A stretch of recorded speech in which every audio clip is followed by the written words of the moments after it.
আজকে বানাবো মজাদার রসুন, আলু, শুকনো মরিচ, পেঁয়াজ, ধনেপাতা এবং সরষের তেলের ভর্তা। সরষের তেলের ঝাঁঝালো গন্ধে ভর্তাটি খেতে কেমন লাগবে বুঝতেই পারছেন। সবাইকে অনেক অনেক স্বাগতম। আসসালামু আলাইকুম।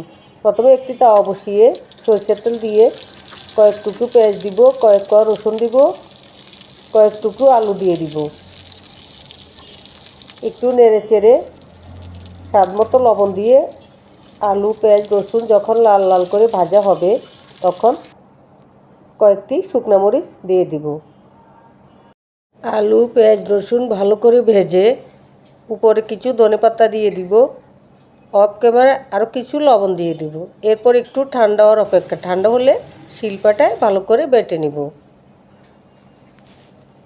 পেঁয়াজ বেরেস্তা করতে যে তেল ছিল মরিচ বাটার সময় সে তেলগুলি দিয়ে এরপর মরিচগুলি ভালো করে বেটে সবগুলি একসাথে বেটে নিয়ে ভালো করে ভর্তাগুলি একসাথে করে উপরে কিছু পেঁয়াজ বেরেস্তা এবং ধনেপাতা কুচি দিয়ে ভালো করে মিক্স করে নিব। তৈরি আমাদের মজাদার পেঁয়াজ, রসুন, আলু, শুকনো মরিচের ভর্তা। ভালো লাগলে পাশে থাকবেন। আল্লাহ হাফেজ।